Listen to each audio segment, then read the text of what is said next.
So hello everyone. तो आज हम लोग डिस्कस करेंगे basics of computers. So what basically a computer is. So apart from the definition जो कि आपने मतलब पहले पढ़ी हुई होगी, उसके अलावा जो बेसिक फंक्शनैलिटी है कंप्यूटर की वो ये है कि it will take one form of data.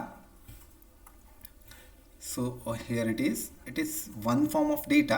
It will computer will take it and ये इसको क्या करेगा, इसको प्रोसेस करके एक दूसरे फॉर्म ऑफ डेटा में कन्वर्ट कर देगा.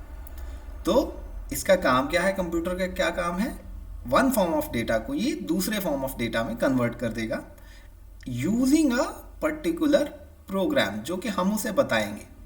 मतलब इंस्ट्रक्शंस, क्या इंस्ट्रक्शंस फॉलो करने हैं वो हम बताएंगे कंप्यूटर को. सो two things are there.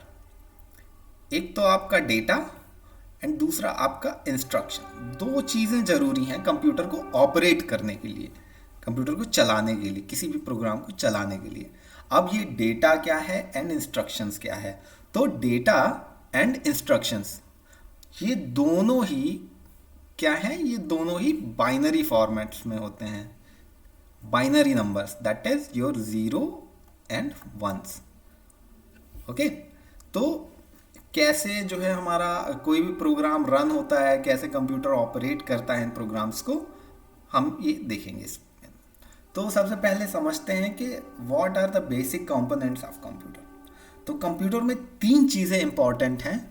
Number one is the CPU और प्रोसेसर. सीपीयू बेसिकली हम जनरली हमारा क्या मानना होता है कि CPU is this bus, but जो है ये सीपीयू नहीं है, ये बेसिकली आपका एक कैबिनेट है जिसके अंदर आपके सारे डिवाइसेस लगे होते हैं. तो इन टर्म्स ऑफ हार्डवेयर या लोकल लैंग्वेज में हम लोग बात करें तो इसे हम सीपीयू कह देते हैं, but this is not CPU, this is your cabinet. Okay. What is CPU actually? CPU is this one. You can say that this one is the processor. ये एक प्रोसेसर है जो जिसका मेन काम होता है किसी भी चीज़ों को प्रोसेस करना, या जो मेन आपका कंप्यूटर का हार्ट होता है ये प्रोसेसर होता है. देन दूसरी चीज़ हमारी आती है memory and input output devices. तो तीन चीज़ें यहाँ पे, तीन बेसिक कंपोनेंट्स हैं कंप्यूटर के: CPU, memory and input output devices. अब मेमोरी में भी कई टाइप की मेमोरी होती है. ये जैसे है आपकी है ये रैम. हम देखते हैं कि हमारे कंप्यूटर में कितनी रैम है, 8 GB रैम है या 16 GB रैम है. तो वो यहाँ पे रैम कहलाती है प्राइमरी मेमोरी. अब प्राइमरी मेमोरी क्यों कहते हैं रैम को? क्योंकि जो भी प्रोग्राम हमारा रन होता है वो ज़रूरी नहीं है कि हमारा प्रोग्राम वो रैम में ऑल द टाइम रहे. RAM is a volatile memory. Okay. तो वॉलेटाइल क्यों कहते हैं इसको? क्योंकि जो कुछ भी रैम में रहता है, जैसे ही हम अपना कंप्यूटर शट डाउन करते हैं वो सारा कुछ चला जाता है. तो बेसिकली हमारा जो भी हम प्रोग्राम बनाते हैं उसको हम स्टोर करते हैं अपनी सेकेंडरी मेमोरी में. ठीक है. तो प्रोग्राम हमारा बेसिकली सेकेंडरी मेमोरी में स्टोर रहता है, और व्हेनेवर, जब भी हमें उसे रन करना होता है, हम क्या करते हैं, उस प्रोग्राम को सेकेंडरी मेमोरी से मेन मेमोरी में यानी कि रैम में ट्रांसफ़र करते हैं, और उसके बाद प्रोसेसर को देते हैं. एक एक इंस्ट्रक्शंस प्रोसेसर के पास जाता है और देन वो उसको रन करता है. और यहाँ पे आती है इनपुट आउटपुट डिवाइसेस की बात. तो जैसे कि हम यहाँ पे देख रहे हैं, कीबोर्ड है आपका इनपुट डिवाइस है, स्कैनर है, बार कोड स्कैनर है, ये सारी चीज़ें इनपुट डिवाइसेस हैं. एंड आउटपुट आपका जो स्क्रीन है, प्रिंटर्स हैं, ये सारे आपके स्पीकर्स हैं, ये सब आपके आउटपुट डिवाइसेस हैं. तो इनपुट आउटपुट डिवाइसेस भी क्या करते हैं, ये भी कम्युनिकेट करते रहते हैं आपके प्रोसेसर से. ओके.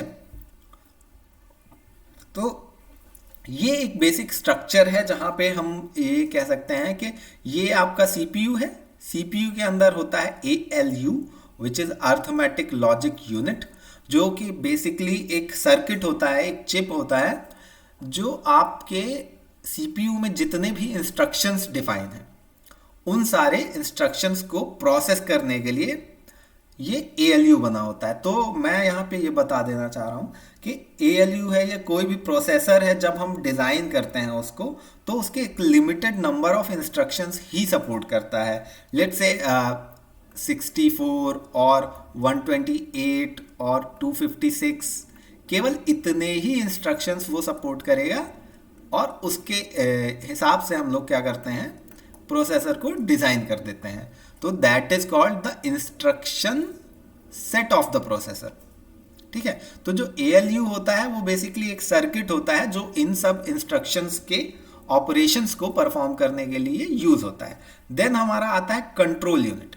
कंट्रोल यूनिट क्या करता है, बेसिकली ये कंट्रोल सिग्नल्स को जनरेट करता है। तो कंट्रोल सिग्नल्स क्या होते हैं, तो फॉर एग्जांपल हमारा जो CPU है वो कम्युनिकेट करता है किससे, मेमोरी से। यहाँ पे आप देख रहे हैं कि मेमोरी से CPU यहाँ पे कम्युनिकेट कर रहा है। तो जब मेमोरी से कम्युनिकेट करता है तो कंट्रोल यूनिट का काम ये है कि वो ये बताएगी कि जो सिग्नल ट्रांसफर हो रहा है वो बेसिकली रीड हो रहा है या राइट हो रहा है, और इसी तरह के और कई सारे कंट्रोल सिग्नल्स होते हैं। तो एक अंडरस्टैंडिंग के लिए यहाँ पे कि रीड राइट हो रहा है, रीड हो रहा है या राइट हो रहा है, तो इस चीज को ऑपरेट करने के लिए, मैनेज करने के लिए कंट्रोल यूनिट का यूज होता है। Then there are registers. तो रजिस्टर्स क्या है, रजिस्टर्स भी एक मेमोरी डिवाइस है, लेकिन ये बहुत ही छोटी मेमोरी होती है। इसमें फॉर एग्जांपल अगर आपका रजिस्टर है जो कि 8 बिट का हो सकता है, 8 बिट यानी 1 बाइट। ओके, तो ये जो 1 बाइट का रजिस्टर है ये बहुत ही छोटा होता है। बट यहाँ पे रजिस्टर यूज क्यों होता है CPU के अंदर, क्योंकि रजिस्टर जो होता है वो बहुत फास्ट होता है दोस्तों। जितने भी मेमोरी डिवाइसेस हमारे पास अवेलेबल हैं, रजिस्टर्स जो होते हैं वो सबसे ज़्यादा फास्ट प्रोसेसिंग होते हैं, और जो CPU होता है उसकी भी स्पीड क्या होती है, काफ़ी फास्ट होती है। तो इन दोनों को सिंक्रोनाइज करने के लिए हम रजिस्टर्स यूज़ करते हैं। लेकिन हम 8 GB, 10 GB, 16 GB के रजिस्टर्स क्यों नहीं यूज़ करते हैं, क्योंकि ये बहुत ज़्यादा कॉस्टली होता है। क्या होता है, ये बहुत ज़्यादा कॉस्टली होता है। इसलिए हम छोटे छोटे कुछ रजिस्टर्स होते हैं, for example we can say that 128 registers, और जितने भी मतलब अलग अलग प्रोसेसर के हिसाब से इतने रजिस्टर्स हम CPU में प्लॉट कर देते हैं। देन उसके बाद हम लोग एक्सटर्नल मेमोरी से जो भी इंस्ट्रक्शंस हमें यूज़ करना होता है वो हम क्या करते हैं, एक्सटर्नली कैश मेमोरी एक होती है तो उसमें स्टोर करते हैं। कैश मेमोरी क्या होती है, it is slower then register but it is faster than RAM.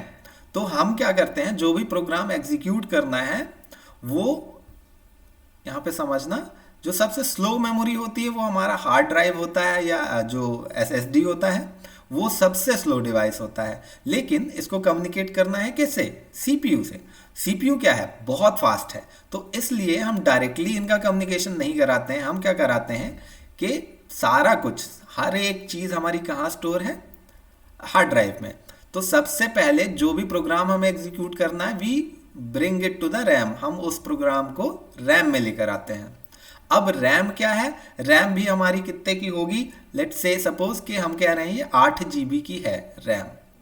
तो अब 8 GB की है, आपका प्रोग्राम भी बहुत बड़ा है, तो इस प्रोग्राम में भी कई जगह हमने देखा है कि एक फॉर लूप जैसी कुछ चीज़ होती है। तो फॉर लूप के अंदर लिखे हुए जो इंस्ट्रक्शंस होते हैं वो बार बार रन होते हैं, कई बार रन होते हैं। तो ऐसे इंस्ट्रक्शंस को जो बार बार रन होने हैं उनको हम क्या करते हैं, सीधे कैश में स्टोर कर देते हैं। तो जो बार बार रन होनी है चीज़ें वो सीधे कैश में स्टोर है। तो अगर CPU को वो इंस्ट्रक्शन रन करना है तो वो कैश में है, और कैश से सीधे वो इंस्ट्रक्शन चला जाता है रजिस्टर्स के पास जो कि वे बहुत ज़्यादा फास्ट हैं, और देन वो CPU उसको प्रोसेस करता है। तो ये फ्लो होता है। सिमिलरली अगर IO डिवाइसेस की बात करें हम, तो IO डिवाइसेस भी हमारे CPU से डायरेक्टली एक्सेस कर सकते हैं। IO devices are also very slow, तो उसको भी कंट्रोल करने के लिए हम कई बार यहाँ पे अलग अलग चीज़ें, यहाँ पे अलग अलग सर्किट्स यहाँ पे यूज़ करते हैं। उसके बारे में भी हम फ्यूचर में डिस्कस करेंगे। तो अब हमें यहाँ पे ये समझना है कि कोई भी इंस्ट्रक्शन कैसे रन होता है, मतलब कंप्यूटर उसको कैसे प्रोसेस कर रहा है। ठीक है, तो जैसे कि हमने पढ़ा था कि there are two things, one is data and one is instruction. ठीक है, तो कंप्यूटर का काम क्या है, ये हमारे इंस्ट्रक्शन को रन करेगा, और इंस्ट्रक्शन को रन करने के लिए उसको किस चीज़ की ज़रूरत पड़ सकती है, डेटा की। तो फॉर एग्जाम्पल अगर हमें a प्लस बी करना है किसी भी प्रोग्रामिंग लैंग्वेज में, आपने अगर लिखा, लेट्स से सी प्रोग्रामिंग की बात करते हैं, तो a प्लस बी अगर करना है, तो यहाँ पे जो आपका a प्लस बी है ये एक इंस्ट्रक्शन है। ओके, a प्लस बी एक इंस्ट्रक्शन हो गया। ठीक है, और a की कुछ वैल्यू होगी वो कहीं पे स्टोर होगी, सॉरी, a की कोई वैल्यू होगी और b की कोई वैल्यू होगी, वो कहीं पे मेमोरी में स्टोर होगी, या तो वो रजिस्टर में स्टोर होगी या कहीं भी स्टोर होगी। तो बेसिकली हम क्या करते हैं, हमने ये हाई लेवल लैंग्वेज में a प्लस बी लिखा, तो सबसे पहले इसका एक इंस्ट्रक्शन जेनरेट होगा, क्योंकि कंप्यूटर केवल बाइनरी नंबर समझता है, तो वो क्या करेगा, इस इंस्ट्रक्शन को अपने हिसाब से कन्वर्ट करेगा। तो सबसे पहले ये इंस्ट्रक्शन कन्वर्ट होता है एक ऐसी लैंग्वेज में जो कि थोड़ा आपके प्रोसेसर के पास होती है। तो वो क्या करेगा कि मूव, लेट्स से आपका a जो है, a की वैल्यू, ऑपरेंड 1 की वैल्यू वो किसी रजिस्टर में स्टोर है, R0 में स्टोर है। ठीक है, तो a प्लस बी करना है आपको, तो R0, R1, तो यहाँ पे R1 से कोई वैल्यू R0 में स्टोर हो रही है, R0 में आ रही है। देन इसी तरह से और भी इंस्ट्रक्शंस हो सकते हैं, let's say add R0, R1। तो ये जो इंस्ट्रक्शन है ये आपके प्रोसेसर फ्रेंडली इंस्ट्रक्शन है। ये बेसिकली इसको हम कहते हैं assembly level language, assembly level language. तो ये जो असेंबली लेवल लैंग्वेज है ये आपका हाई लेवल लैंग्वेज नहीं है। ये देखिए ये ह्यूमन रीडेबल है, हमें आराम से समझ आ रहा है कि a प्लस बी करना है। देन ये वाला जो इंस्ट्रक्शन है ये it is more micro processor, और वी कैन से कि प्रोसेसर फ्रेंडली इंस्ट्रक्शन है। तो इस तरीके के फॉर्मेट में ये आता है हमारे पास प्रोग्राम, ये हम टाइप करते हैं, देन कंपाइलर क्या करता है, उसको कन्वर्ट करता है असेंबली लेवल लैंग्वेज में। देन असेंबली लेवल लैंग्वेज से इंटरप्रेटर क्या करता है, उसको एग्जैक्ट मशीन कोड में चेंज करता है। तो यहाँ पे देखिए क्या क्या चीज़ें हमें ज़रूरी हैं किसी भी ऑपरेशन को परफॉर्म करने के लिए। तो हमें यहाँ पे प्लस करना है, प्लस आपका क्या हो गया, ऑपरेशन हो गया। तो क्या ऑपरेशन करना है वो आपको क्या बताएगा इस इंस्ट्रक्शन में, ऑप कोड। देन वो ऑपरेटर जो हमने यूज़ करना है उसको हम दो डेटा चाहिए उसको, एक डेटा ऑपरेंड 1 और दूसरा डेटा हो गया उसका ऑपरेंड 2। तो कैसे कंप्यूटर इसको प्रोसेस करता होगा, तो आइए इसको समझने के लिए ये देखिए ऑप कोड में यहाँ पे हमारे पास कितनी बिट्स हैं, 2 बिट्स हैं। ठीक है, तो 2 बिट्स से हम कितने कॉम्बिनेशन बना सकते हैं, हम बना सकते हैं 0 0 0 1 1 0 एंड देन 1 1। तो हम लोग क्या करते हैं, बेसिकली एक मैपिंग बना देते हैं। हमने कह दिया कि अगर 0 0 आता है इंस्ट्रक्शन के पहले 2 बिट्स में 0 0, तो इसका मतलब हम लोग करेंगे इसको सबट्रैक्ट, ठीक है, या माइनस ऑपरेटर परफॉर्म करेंगे। अगर 0 1 आता है तो हम इसको क्या करेंगे, ऐड करेंगे या प्लस ऑपरेटर का परफॉर्म करेंगे। 1 0 आया तो मल्टीप्लाई करेंगे, एंड 1 1 आया तो डिवाइड करेंगे। तो ये एक एग्जाम्पल है कि कुछ इस तरीके से हम लोग डिज़ाइन करते हैं कि कैसे हमारा प्रोसेसर रन करेगा, चीज़ों को कैसे समझेगा।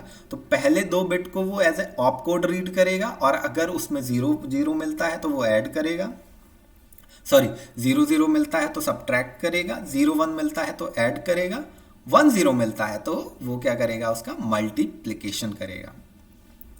और ये ऑपरेटर क्या करेगा, डेटा कहाँ से लेगा, तो ये अगले 3 बिट उसके ऑपरेंड 1 के हैं, और अगले 3 बिट उसके ऑपरेंड 2 के हैं, तो वो क्या परफॉर्म करेगा 1 0 0 और 0 1 1।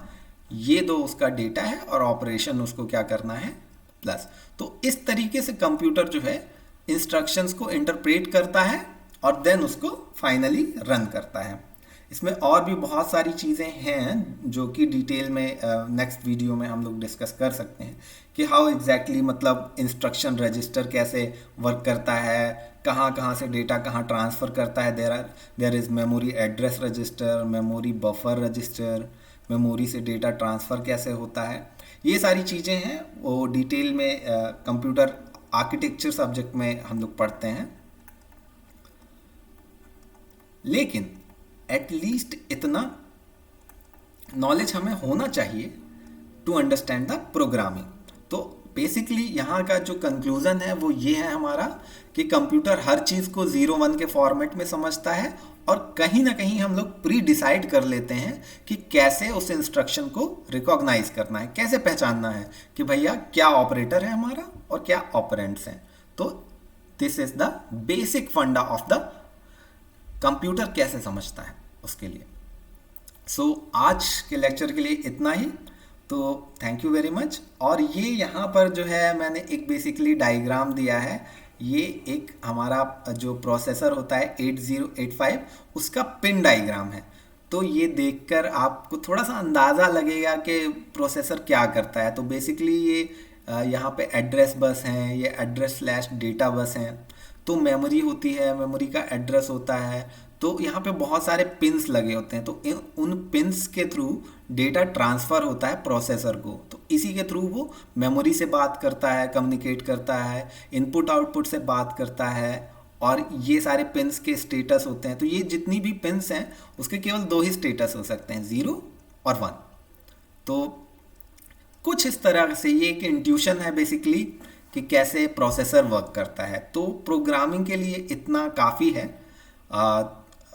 तो उससे ज़्यादा हम डीप में नहीं जाएंगे। अगर आपको डीप में इसकी अंडरस्टैंडिंग करनी है तो we can make computer architectures lectures separately.